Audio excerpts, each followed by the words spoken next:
अस्सलाम वालेकुम dear students. आज हम डिस्कस करेंगे the formation of a giant stock company, the incorporation stage.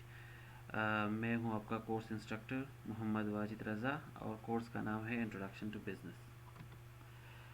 पिछले क्लास में हमने डिटेल से डिस्कशन की थी कि अगर एक जॉइंट स्टॉक कंपनी कोई बनाना चाहता है तो उसके 4 स्टेप्स होते हैं: promotion, incorporation, subscription and commencement.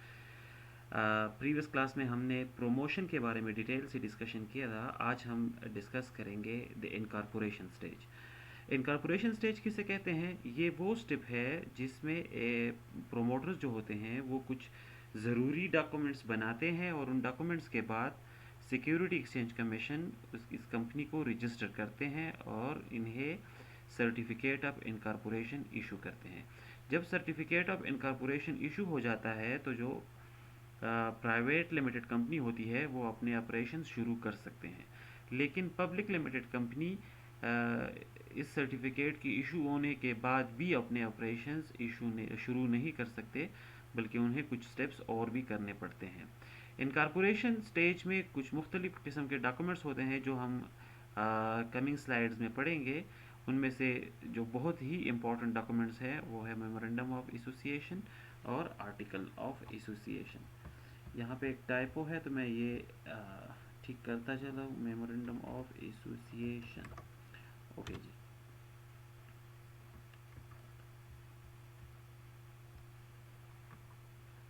अच्छा जी, अब इनकॉर्पोरेशन स्टेप को डिटेल से डिस्कस करते हैं। तो जैसे स्लाइड में लिखा गया है, ये प्रमोशन के बाद दूसरा स्टेप है और इसका मेन मकसद होता है कंपनी की रजिस्ट्रेशन हासिल करना। The registrar required number of documents and the promoter has to prepare them.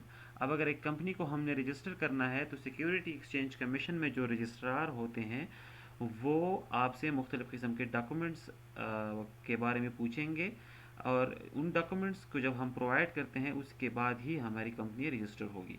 अब ये डॉक्यूमेंट्स बनाना भी प्रोमोटर की जिम्मेदारी होती है, वो इन तमाम डॉक्यूमेंट्स को बनाएगा। इनमें सबसे पहला जो इम्पोर्टेंट डॉक्यूमेंट है वो है मेमोरेंडम ऑफ एसोसिएशन। अब मेमोरेंडम ऑफ एसोसिएशन क्या है?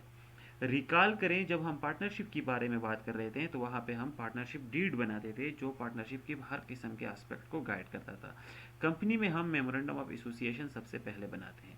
मेमोरेंडम क्या है? ये एक किस्म का चार्टर है, कॉन्स्टिट्यूशन है। तो अगर मैं आसान अल्फाज में समझाने की कोशिश करूँ तो ये एक कंपनी का आइन है और ये बताता है कि कंपनी की ताकत क्या है, उसका मकसद क्या है और उसके लिमिट्स क्या हैं।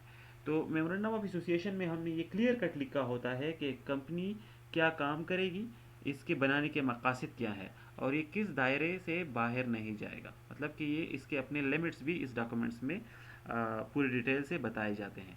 Memorandum of association, article of association और प्रॉस्पेक्टस, इसको हम कमिंग स्लाइड्स में अलग क्लास लेंगे और उसमें हम डिटेल से इसको डिस्कस करेंगे कि ये कैसे बनाए जाते हैं। आज आप इतना ही सीखें कि ये एक डॉक्यूमेंट है और इसको हम एक कंपनी का आइन कहते हैं और इसका मेन मकसद होता है कि ये कंपनी के ऑब्जेक्टिव, कंपनी का पावर और कंपनी के लिमिट्स डिफाइन करता है। मेमोरेंडम ऑफ एसोसिएशन जो होता है, ये जो कंपनी के इनिशियल 7 मेंबर्स होते हैं वो तमाम इसको साइन करेंगे। अगर किसी एक मेंबर का भी साइन नहीं होगा तो जो रजिस्ट्रार है वो आपका मेमोरेंडम ऑफ एसोसिएशन एक्सेप्ट नहीं करेगा। दूसरा जो एक बहुत ही इंपॉर्टेंट डॉक्यूमेंट है जो इस स्टेज पे आपसे रजिस्ट्रार मांगेगा वो है आर्टिकल ऑफ एसोसिएशन। अब आर्टिकल ऑफ एसोसिएशन क्या है? ये भी एक इंतहाई निहायत अहम डॉक्यूमेंट है जो मेमोरेंडम ऑफ एसोसिएशन के बाद बनाया जाता है। मेमोरेंडम ऑफ एसोसिएशन जो कि आइन है, लेकिन आर्टिकल ऑफ एसोसिएशन ये कंपनी के अंदरूनी मामलात के बारे में बताता है। ये डॉक्यूमेंट ये बताएगा कि कंपनी की जो डे टू डे रूटीन है वो उन पे लाइट डालेगा। जैसे कि आप स्लाइड में देख सकते हैं, इसमें लिखा गया है कि the regulation of company which focus on internal matters of a company, it regulates the procedure of a company. ये डॉक्यूमेंट जो है ये भी जो 7 मेंबर्स हैं उन तमाम ने इसको साइन किया होगा। अब प्रॉस्पेक्टस तीसरा एक डॉक्यूमेंट है जो आपसे मांगा जाएगा। प्रॉस्पेक्टस क्या चीज़ है? जब एक कंपनी शेयर बेचती है, जब हमने पहले डिस्कस किया था कि अंडर राइटिंग एग्रीमेंट होती है किसी बैंक या फाइनेंशियल इंस्टीट्यूशन के साथ, और उसके बाद ही शेयर बेचे जाते हैं। लेकिन जब शेयर बेचे जाते हैं तो जाहिर है कंपनी का वजूद नहीं होता, इस वक्त कंपनी नहीं होती। तो लोग कैसे ट्रस्ट करेंगे कि कंपनी क्या है, ये किस तरह के प्रोडक्ट्स बनाएगा, इसकी बिल्डिंग कैसे होंगे, इसके पास गाड़ियाँ कितनी होंगी, इनके एम्प्लॉयज़ कितने होंगे, ये तमाम मालूमात आम लोगों को कैसे पता चलेंगी ताकि वो शेयर्स खरीदें। इस मकसद के लिए एक कंपनी प्रॉस्पेक्टस बनाती है। जिस तरह हम किसी यूनिवर्सिटी में एडमिशन लेते हैं और उस यूनिवर्सिटी का प्रॉस्पेक्टस खरीदते हैं और उसमें देख सकते हैं कि यूनिवर्सिटी में कितने डिपार्टमेंट हैं, इसके पास फैसिलिटीज़ कितनी हैं, स्पोर्ट फैसिलिटीज़, हेल्थ फैसिलिटीज़, इसकी फैकल्टी कैसी है, तमाम मालूमात एक यूनिवर्सिटी के प्रॉस्पेक्टस में होती हैं। ऐसी ही एक कंपनी भी अपने प्रॉस्पेक्टस बनाएगी और उसमें वो तमाम मालूमात वो प्रोवाइड करेंगी। प्रॉस्पेक्टस का फ़ायदा ये होता है कि जो आम लोग जो शेयर ख़रीदना चाहते हैं बैंक से, वो जब ये प्रॉस्पेक्टस पढ़ते हैं तो इनमें उनको सारा पता चल जाता है कि कंपनी जो अभी बनी नहीं है बहुत जल्द बनेगी, लेकिन इसकी शक्ल सूरत कैसी होगी, इसकी हायरार्की कैसी होगी, इसके प्रोडक्ट स्ट्रक्चर कैसा होगा, और जो कंपनी के रिलेटेड मालूमात है वो तमाम इसमें लिखे गए होते हैं। अब कुछ केसेस में ऐसा भी होता है कि कंपनी प्रॉस्पेक्टस नहीं बनाती, जो कि लाजिम नहीं है, लेकिन अगर प्रॉस्पेक्टस नहीं बनाती तो इसके साथ इसके बदले में वो लियो और प्रॉस्पेक्टस ज़रूर बनाएगा। ये भी एक छोटा सा डॉक्यूमेंट है जो प्रॉस्पेक्टस की तरह ही मालूमात प्रोवाइड करता है, लेकिन ये फुल पेज प्रॉस्पेक्टस नहीं होता बल्कि एक छोटा सा स्टेटमेंट होता है, और इसको हम लियो ऑफ प्रॉस्पेक्टस बोलते हैं। रजिस्ट्रेशन के वक्त रजिस्ट्रार आपसे लिस्ट ऑफ डायरेक्टर्स भी मांगेगा। ये एक ऐसी लिस्ट है जो प्रमोटर ने बनाई होती है और इसमें उन्होंने लिखा होता है कि इब्तिदाई साल में कंपनी के 7 डायरेक्टर्स कौन से होंगे। तो ये इन डायरेक्टर की तमाम मालूमात इस डॉक्यूमेंट पर प्रोवाइड करेंगे, उनकी क्वालिफ़िकेशन, उनकी सीवीज़ और उनके जो एड्रेस वगैरह हैं वो सारे। लेकिन इसके साथ साथ ये एक रिटन कंसेंट भी प्रोवाइड करेगा जिस पे तमाम डायरेक्टर ने ये हल्फ या बयान दिया होगा कि हाँ वो इस कंपनी के डायरेक्टर हैं और वो अपनी मर्ज़ी से इस कंपनी के लिए काम करेंगे। तो ये 2 डॉक्यूमेंट्स भी प्रमोटर प्रोवाइड करेंगे। नोटिस ऑफ द एड्रेस एक और डॉक्यूमेंट है, इसमें ये बताया जाता है कि जो एक कंपनी बन रही है उसका जो रजिस्टर्ड ऑफिस है वो कहाँ पे होगा, उसका मुकम्मल एड्रेस इसमें बताया जाता है।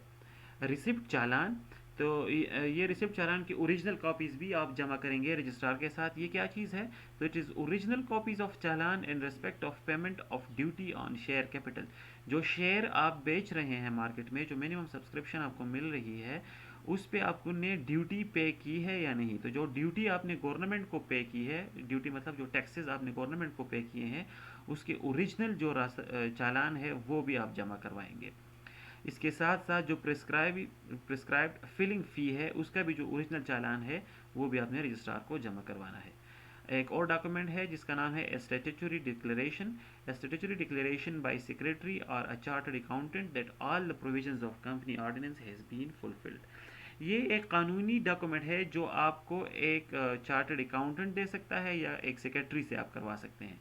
इसमें क्या होगा कि चार्टर्ड अकाउंटिंग या सेक्रेटरी आपको एक हल्फिया बयान देगा, उसमें लिखा होगा कि हाँ उन्होंने आपने आपके तमाम डॉक्यूमेंट्स और जो इनिशियल स्टेप्स हैं जो कंपनी आर्डिनेंस में लिखे गए हैं वो तमाम स्टेप्स आपने पूरे किए हैं, और फिर वो डॉक्यूमेंट्स वो साइन कर देगा। या अगर इसको मैं आसान अल्फाज में समझाना चाहूँ तो ये एक किस्म का डॉक्यूमेंट होगा जिसमें चार्टर्ड अकाउंटेंट आपकी ज़िम्मेदारी लेगा कि हाँ वाकई इसने तमाम जो ओरिजिनल जो इनिशियल स्टेप्स हैं कंपनी बनाने के और जो रिक्वायरमेंट्स है वो इस बंदे ने, इस प्रोमोटर ने पूरी किए हैं और वो सब सही है। चार्टर्ड अकाउंट इसको देख के फिर बाद में आपको ये सर्टिफिकेट प्रोवाइड करेगा। तो आपके अगर डॉक्यूमेंट्स वगैरह ठीक है तो आपको स्टैट्यूटरी डिक्लेरेशन एक चार्टर्ड अकाउंटेंट या सेक्रेटरी से मिल जाएगा। आखिरी जो डॉक्यूमेंट है जिसको मैं डिस्कस करने जा रहा हूँ that is declaration of qualifying shares. Declaration from directors that they have taken the required number of shares and that they have paid the money. Director जो आपने हायर किए हैं उनसे आपने एक डॉक्यूमेंट लेना है कि वो उसमें ये हल्फिया बयान दे कि जो रिक्वायर्ड नंबर ऑफ़ शेयर्स हैं वो उन्होंने ख़रीद लिए हैं और उसके बदले में जो मनी जो पैसे हैं वो उन्होंने कंपनी को पे कर दी है। तो उसके सबूत समेत ये डॉक्यूमेंट्स भी आपने बोर्ड डायरेक्टर से साइन करवा के रजिस्ट्रार के पास जमा करवाना है।